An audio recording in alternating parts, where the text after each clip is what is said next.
Hello, hello. I am Crystal Arthur, and this is Testify Tuesday in our Facebook group, Functional Faith.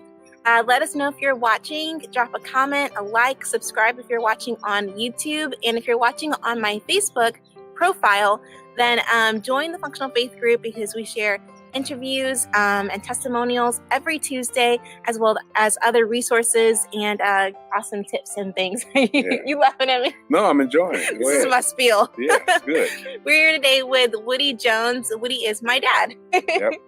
And if you're not familiar with Functional Faith, in Functional Faith, we help you experience the divine all the time, even in dysfunction and doubt. And we cover a lot of different topics, but today we're with my dad, and we're going to share his story. My dad had an accident a number of years ago, and we're going to let him tell his story and share what he wants you to take away from hearing his testimony. So wow, okay. Yeah.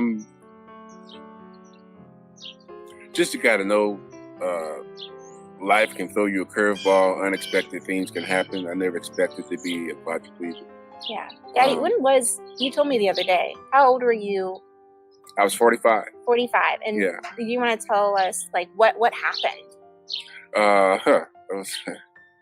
I just simply fell. I was at my front door, just simply fell and hit my head and couldn't move a muscle, couldn't get up. When we finally got to the hospital in Barnes and they did an MRI, I had something called spinal stenosis.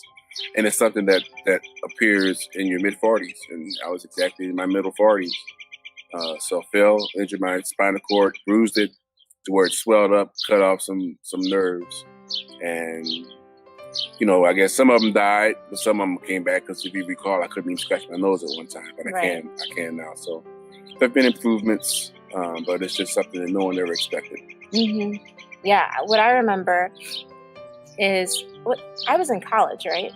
Yeah. So I was home. I think it was the weekend. It was a weekday.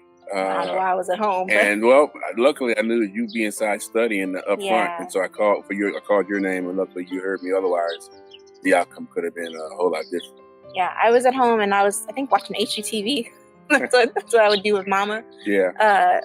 Whenever I came home, and because I lived on campus, but I went to a school that was near my house, and I heard something outside. Yeah. But it wasn't anything that would make me immediately jump up. But then I heard you calling for me, and I'm like if you know my dad,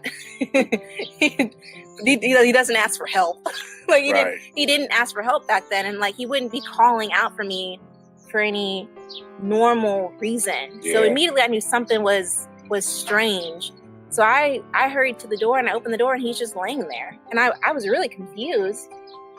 Yeah, you're probably thinking, get up, what are you doing? Yeah, I was really confused. My dad, he didn't have any diagnoses. Before that, he was young. You said 45? 45. Healthy. You know, in my mind, I thought perfect health. Now, I was having some issues. My pinky would tingle. I go to bench press. My left side was weak, but my doctor thought it was just something from me swim. I used to swim for exercise. My doctor thought maybe I pinched my sciatic nerve or something like that. Mm-hmm. Sent me for some physical therapy, but looking back on that, I should have got an MRI to see what was going on. Yeah. But yeah, no, it was just a total life change. Yeah. Situation. So he just asked me to call 911, and then just from there, that's the rest of the story. Are you still classified as a quadriplegic? Still a quadriplegic, okay. C5 incomplete. Yeah, I guess I'll be a quadriplegic for life, I guess. You know, now some quadriplegics do recover and get up and walk, but they're still quadriplegics. Okay. You know? Okay. Yeah, because there's some impairment and all that. Uh-huh. Yeah, so what do you feel like has been some of your difficulties since then? Have you had subsequent injuries or conditions? Most people with spinal cord injuries have what's called secondary injuries. And yeah, I've had plenty of those, more than my share of those. My feet in particular, my legs, just pressure sores, that sort of thing. Mm-hmm. You know, but yeah, and then it's just like a never-ending battle of trying to get your health right. Obviously, being in a wheelchair, I can't exercise like I'd like to. So there's the weight gain, there's the potential for high blood pressure, cholesterol, and all this other stuff. Mm-hmm. So far, I've avoided all of that. not the weight gain, but the blood pressure and the diabetes and all that I'm keeping off of me by doing my best to eat healthy and do the right things. But so yeah, no, that's a long list of things that kind of slow you down. Not to mention the financial. I can't earn like I used to, and so it is what it is.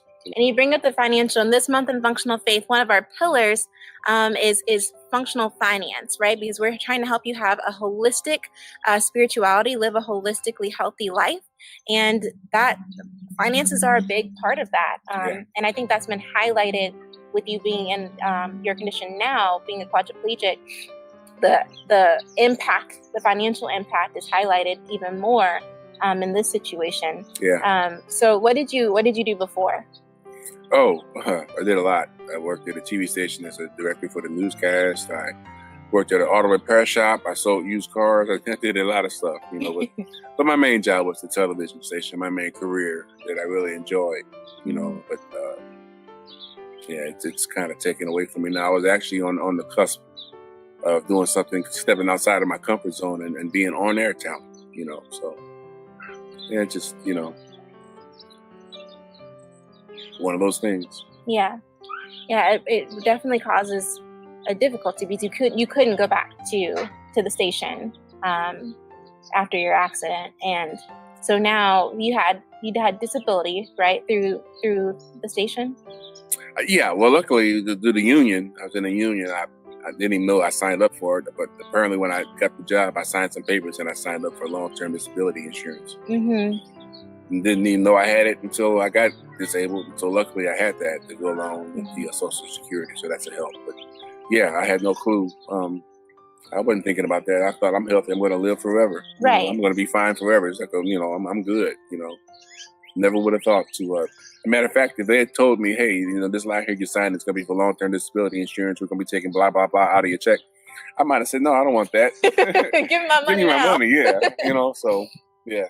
So you had long-term disability. You get disability from Social Security. But is that enough for you to have the quality of life that you need? Not nearly enough. Not nearly enough for things that I want to do for myself, things that I want to do for you and my grandkids. It's not nearly enough. Just enough to get by. I don't plan on doing anything, but I can't take vacations. I can't do any of that. Not because of the chair, but really because of my finances. So.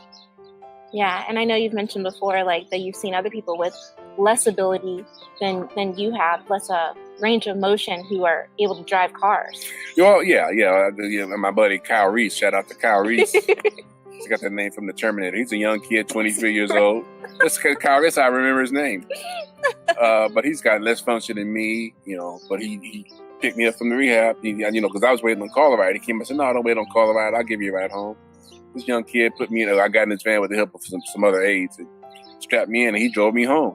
So it's out there. I can get there. I just don't have the money for it. And he's a little luckier than me. His family works for a cardinal organization, so they got a little finances. So he's hooked up. Yeah. But like that would definitely be nice. Yeah. Not have to, like, right now we're waiting for a call ride to come and get you where you need to go, and that's tough. And so we wanted to share. My dad wanted to share his story because he knows that there's a lot of people who, like him, are young. You're still young. Are young, and we, God forbid anything happen, right? We don't ever want to think about something happening, but we insure our homes, we insure our cars, we insure our cell phones, and how much more precious is your life, not only for you, but for your family, for the people who rely on you, and in any of our lives, or the lives of the people that we care about. We want their stories. If something goes awry, if there's something traumatic that happens, we always want our stories to be used to help other people. Yes. And so my dad wanted to share his story so that you could think about it, could think about the financial impact that can occur and does occur in many of our lives when something unexpected happens medically. Something that a lot of us don't know, because you're thinking, you're watching this And what we're alluding to is something like insurance, right? Life insurance. And maybe you're thinking, well, but he's alive. So how would life insurance have helped him at all? What many people don't know is that whether it's a term insurance policy or a permanent insurance policy, life insurance can actually pay out living benefits. Up to 90% of the death benefit. So say you had a $500,000 policy. You took it out when you were 30. You paid, I don't know, $30, $50 a month for it. And you had a $500,000 worth of benefit. Well, when you were 45 and fell unexpectedly, because you had something terminal, chronic, or critical, because you lost 2 of your faculties and couldn't return to work in the same way, your life insurance policy, if you had a life insurance policy with living benefits, it would have paid you out $400-something thousand living benefits while you're alive. So in that way, that's why I call it quality of life insurance. Not all life insurance is quality of life insurance. Some life insurance is just for death benefits. It's just for, generational, passing down some wealth to the next generation. Some life insurance is just for final expenses, meaning the funeral costs and whatnot. But some life insurance is quality of life insurance, and it can be super affordable. It can be a term policy that's super affordable and have living benefits so that you continue to have quality of life no matter what happens. Yeah, wow. And we don't like to think about it, but it's going to happen to some of us. And most of us, at least at the end of our lives, let's just talk about when we're 100 years old. Yeah. At the end of our lives, there's going to be something that happens that we get sick before we pass away. Yeah. Most of us don't just pass away just peacefully in our sleep with having never had a single diagnosis.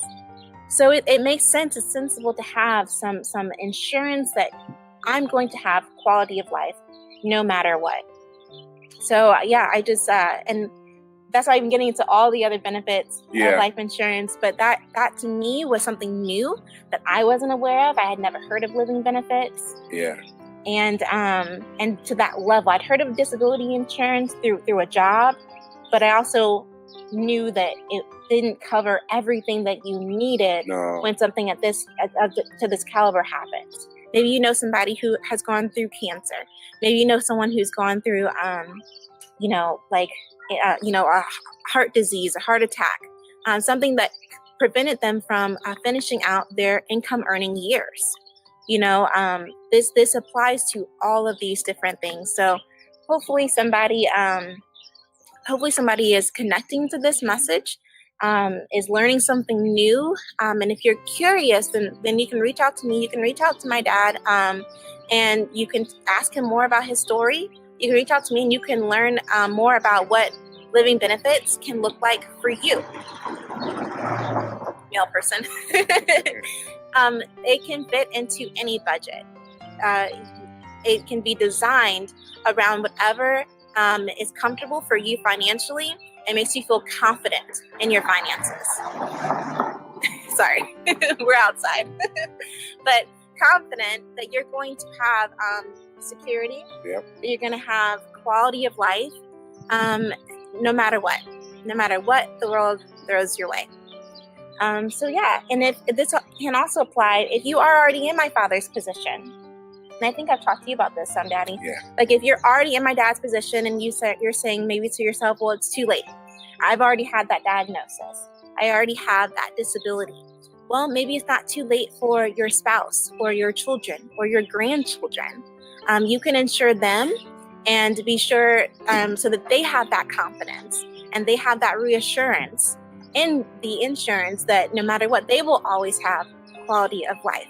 So you can use your story, like my dad's using his story, to protect your children, your grandchildren, and the ones that you love. So, Daddy, thank you so much for sharing your story. You showed me that video, the paraquad video. Right. There's a video that the gym, it's called paraquad for people who are differently abled or disabled to exercise and use specialized equipment that they can't find elsewhere. Yep. And have specialists right. to help them as well. And so my dad really advocates for them because they've helped him so much. And so I'm going to share the video that they made of his story because it was powerful as well. and could be helpful to people who maybe don't even know about the resource of Care Sure, Squad. sure, So, absolutely. So yeah, that's what we want to do, is always be a resource to you to live a more functional life despite any dysfunction or doubt, right? Any doubt in spirituality or self-doubt is what a lot of us struggle with. So that is it. Thank you so much for watching. Thanks again, Daddy, Oh, no problem. for Anytime. doing this with me. And that's what we have for you. So go in peace and presence.